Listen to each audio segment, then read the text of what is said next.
নমস্কাৰ, আজি হৈছে 19 ডিচেম্বৰ। অসমৰ লগতে ভাৰতৰ বিভিন্ন প্ৰান্তৰ পৰা আজি ৰাতিপুৱাৰ কেইবাটাও খবৰ আহি পৰিছে। এই মুহূৰ্তত জনাইছোঁ আজিৰ প্ৰথমটো খবৰ। নতুন বছৰত দুগুণ হ'ব PM কিষাণৰ ধন। বছৰি 6,000ৰ সলনি আপুনি লাভ কৰিব 12,000 টকা।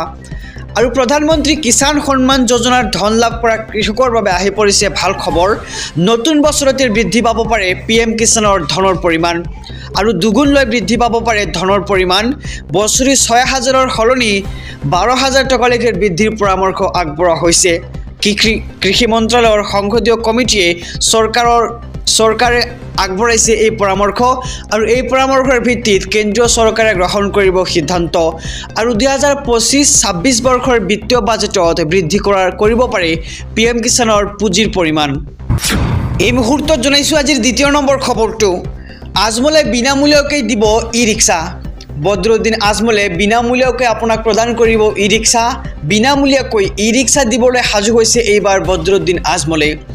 আজি বহু লোকক বিনামূলীয়াকৈ দিয়া হৈছে ই-ৰিক্সা আৰু 2026 চনৰ বাবে টঙালি বান্ধিছে বদৰুদ্দিন আজমলে আৰু পুনৰ ধুবুৰী দখল কৰাৰ বাবে নামি পৰিছে এতিয়া বদৰুদ্দিন আজমল।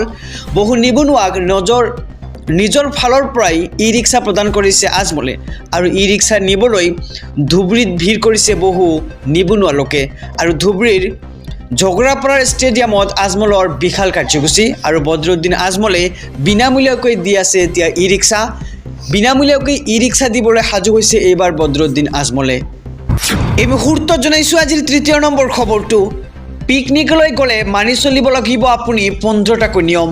বনভোজকাৰীৰ দলে মানি চলিব লাগিব 15টাকৈ নিয়ম আৰু কি এই নিয়ম, পিকনিকস্থলীত কি নিয়ম মানি চলিব লাগিব বনভোজকাৰীৰ দলে আমি সবিশেষ জনাই যাম যে বনভোজলৈ যোৱাৰ পূৰ্বে জানি লওক এইসমূহ নিয়ম।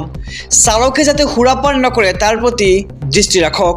তীব্ৰ বেগত বাহন নচলাবলৈ আহ্বান জনাইছে চৰকাৰৰ ফালৰ পৰা আৰু পিকনিকস্থলীত সুৰাপান নকৰিব। পিকনিকলৈ যাওঁতে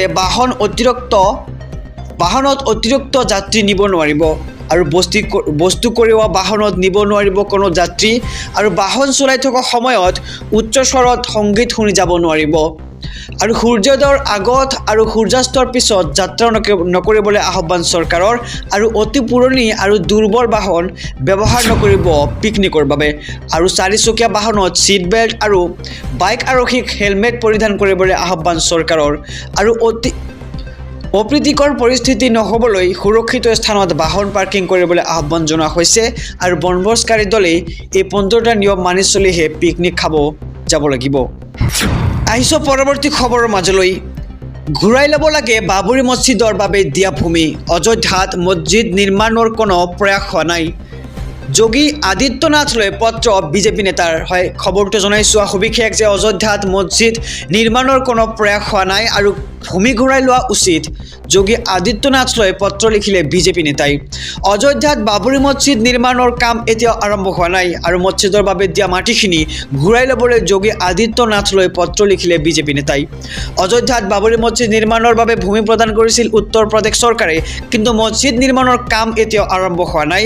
যিহেতু মছজিদৰ নিৰ্মাণ এতিয়াও আৰম্ভ কৰা হোৱা নাই, এই ভূমি ঘূৰাই লোৱাটো উচিত বুলি তেওঁ এতিয়া পত্ৰ লিখে আৰু 9 নৱেম্বৰ 2019 উচ্চতম ন্যায়ালয়ে বাবৰি মছজিদৰ স্থানত ৰাম মন্দিৰ নিৰ্মাণৰ অনুমোদন দিছিল আৰু ইফালে উচ্চতম ন্যায়ালয়ে চহৰখনত বাবৰি মছজিদ নিৰ্মাণৰ বাবে 5 একৰ মাটি দিয়াৰ নিৰ্দেশ দিছিল আৰু বাবৰি মছজিদ আৰু ৰাম মন্দিৰৰ গোচৰটো এক শতিকাৰো অধিক সময় ধৰি বিতৰ্কিত আছিল আৰু সুন্নী চেণ্ট্ৰেল ৱাকফ বোৰ্ডে জিলাখনৰ ধাননিপুৰ অঞ্চলত ৰাজ্য চৰকাৰে দিয়া ভূমিত নিৰ্মাণ কৰিব এই নতুন মছজিদ আৰু এই নতুন মছজিদ নিৰ্মাণৰ বাবে ভাৰত ইছলামিক সাংস্কৃতিক ফাউণ্ডেশ্যন গঠন কৰা হয় আৰু বিজেপি নেতা ৰজনীত সিঙে 10 ডিচেম্বৰত যোগী আদিত্যনাথলৈ লিখিলে পত্ৰ আৰু উচ্চতম ন্যায়ালয়ৰ ৰায়দানৰ পিছৰে পৰা মুছলমান সম্প্ৰদায়ৰ দ্বাৰা মছজিদ নিৰ্মাণৰ বাবে কোনো প্ৰয়াস কৰা হোৱা নাই আৰু উচ্চতম ন্যায়ালয়ৰ নিৰ্দেশ অনুসৰি ভূমি ব্যৱহাৰ কৰিবলৈ অযোধ্যা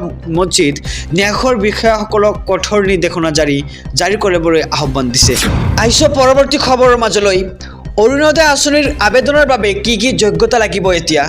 কোনে কোনে লাভ কৰিব অৰুণোদয় আঁচনিৰ ধন আৰু কোনসকল যোগ্য হিতাধিকাৰীয়ে আবেদন কৰিব পাৰিব অৰুণোদয় আঁচনিত অৰুণোদয় হিতাধিকাৰীৰ বাবে আহি গ'ল ডাঙৰ খবৰ বিশেষ প্ৰক্ৰিয়াৰে নিৰ্বাচিত হ'ব অৰুণোদয়ৰ হিতাধিকাৰীসকল আৰু 15 ডিচেম্বৰৰ পৰা 28 ডিচেম্বৰলৈকে অনুষ্ঠিত হ'ব অৰুণোদয় হিতাধিকাৰী সভা আৰু অৰুণোদয় পাই থকা হিতাধিকাৰীও গাঁও পঞ্চায়ত কৰিব লাগিব আবেদন আৰু অৰুণোদয় এতিয়া কোনে কোনে পাব অৰুণোদয় পাবৰ বাবে লাগিব এখন বৈধ ৰেচন কাৰ্ড আৰু তালিকা সম্পূৰ্ণ হোৱাৰ আগমুহূৰ্তলৈকে ৰেচন কাৰ্ড দাখিল কৰিলেও অৰুণোদয়ৰ বাবে বিবেচিত হ'ব আপুনি অৰুণোদয় আঁচনিত বিধৱা মহিলাক বিশেষভাৱে অগ্ৰাধিকাৰ দিয়া হ'ব আৰু বিবাহ বিচ্ছেদিত মহিলাক অগ্ৰাধিকাৰ দিয়া হ'ব যি পৰিয়ালত দিব্যাংগ ব্যক্তি আছে সেই পৰিয়ালক অগ্ৰাধিকাৰ দিয়া হ'ব অৰুণোদয় আঁচনিখনত আৰু যি পৰিয়ালত HIV থেলাছেমিয়া